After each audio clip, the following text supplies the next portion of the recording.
গভীর রাতে ক্ষেপণাস্ত্র হামলার শব্দে যেন কেঁপে ওঠে পাকিস্তান। পেহেলগামে হামলার ঘটনায় 2 সপ্তাহ ধরে পাক ভারত উত্তেজনার ঝড় এবার রূপ নিয়েছে ভয়াবহ যুদ্ধে। পেহেলগামে হামলার প্রতিশোধের দাবি করে বুধবার পাকিস্তান শাসিত কাশ্মীর সহ দেশটির 9টি স্থানে হামলার পাশাপাশি একাধিক ক্ষেপণাস্ত্র ছুড়েছে ভারত, যার নাম দিয়েছে অপারেশন সিঁদুর। সামাজিক যোগাযোগ মাধ্যম এক্সে এমনই এক বার্তা দিয়েছে ভারতের প্রতিরক্ষা মন্ত্রণালয়। বলেছে, উত্তেজনা যাতে না বাড়ে এজন্য পরিমাপ করেই হামলা করা হয়েছে। আবার হামলার পর ভারতের সেনাবাহিনী এক বিবৃতিতে বলেছে, ন্যায় বিচার প্রতিষ্ঠিত হয়েছে। এমন পরিস্থিতিতে পাকিস্তানে ঘটেছে একাধিক হতাহতের ঘটনা, যার মধ্যে মহিলা ও শিশু আছে বলে দাবি করেছে শাহবাজ প্রশাসন।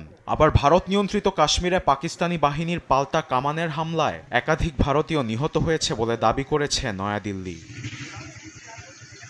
এদিকে একের পর এক ক্ষেপণাস্ত্র হামলার মধ্যে ভারতের 5টি যুদ্ধবিমান ভূপাতিত করার দাবি করেছে ইসলামাবাদ। ভারতের এমন আগ্রাসনকে বিশ্বাসঘাতক আখ্যায়িত করে প্রধানমন্ত্রী শাহবাজ শরীফ এক বিবৃতিতে বলেছেন, পাকিস্তানের একাধিক জায়গায় কাপুরুষোচিত হামলা চালিয়েছে ভারত। সেই সঙ্গে পাক সেনাবাহিনীর মুখপাত্র লেফটেন্যান্ট জেনারেল আহমেদ শরীফ চৌধুরী বলেন, ভারতের এমন কাপুরুষতার উচিত জবাব দেওয়া হবে।